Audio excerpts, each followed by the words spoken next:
Voilà, chers amis du Grand Nord qui s'égarent ici en Provence. Donc aujourd'hui, je vous montre le romarin. Regardez, il fait encore ces jolies petites fleurs, mais peut-être encore pendant 1 ou 2 semaines. Après, c'est terminé. Je vous montre à quoi ressemblent ces fleurs de plus près. J'espère que vous voyez. Donc, voilà, là, sans lâcher des grands commentaires.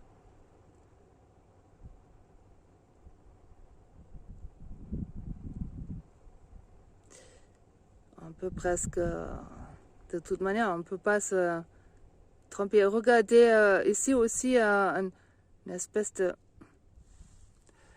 gueule de loup.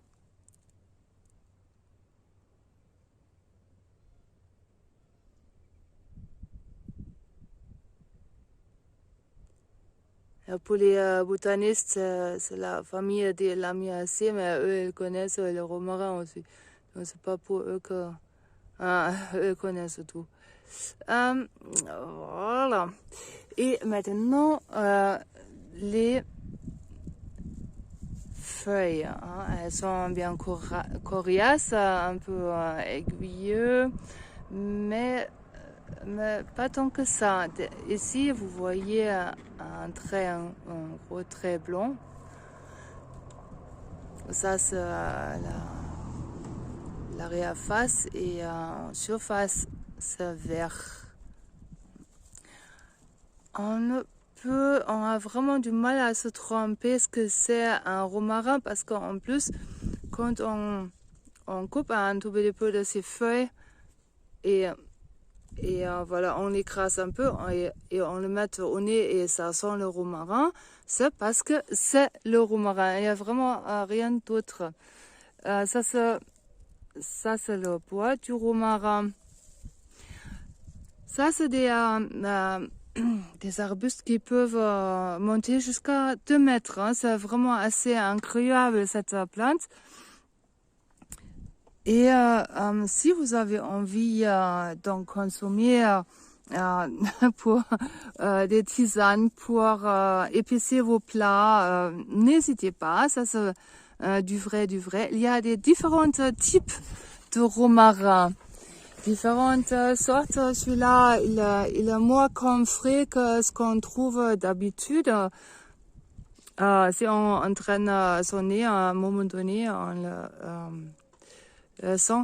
Et ce qui est remarquable, celui-là, il a des aiguilles une fois moins longues et après à nouveau un peu plus longues et après à nouveau des aiguilles. Oups, c'est là. Attends, ouais, pardon, c'est la batterie là. Ah, où est-ce que je peux est-ce que je peux l'illustrer ici? Ah.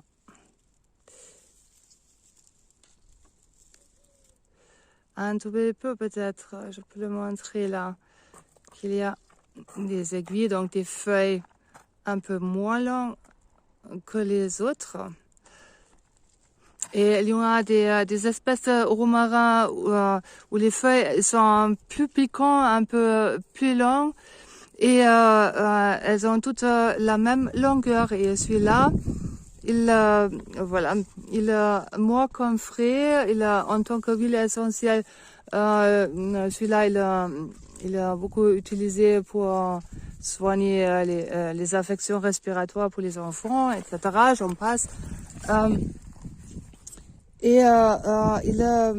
Pour la consommation en plat, il est un peu mieux que celui-là qui est comfrey, puisqu'on dit que le comfrey, il faut pas le consommer, bien sûr, comme ça. Mais bon, voilà, comme c'est pas des huiles essentielles, c'est des romarins, et ben, je pense que tous mangent en tant qu'épices, hein, donc voilà. Et si vous voyez un tout petit peu, peut-être, sinon, oui, voilà. Donc ici, les aiguilles, non, les feuilles quand même, hein, sont vraiment assez douces, donc c'est vraiment pas des aiguilles. Les autres, oui, elles sont un peu piquantes à la touche. Au départ, j'ai cru que je me trompe de plante, c'est pas le romarin, c'est pas... si, sauf qu'il y a différentes espèces de romarin, comme toutes les plantes consistent en différentes espèces. Et bon, donc la prochaine fois, je vais en parler de ces huiles essentielles qui sont vraiment, alors que c'est issu du romarin, mais c'est vraiment pas pareil selon l'espèce. Bon, jusqu'à là, je vous laisse pour aujourd'hui. À bientôt, chers amis.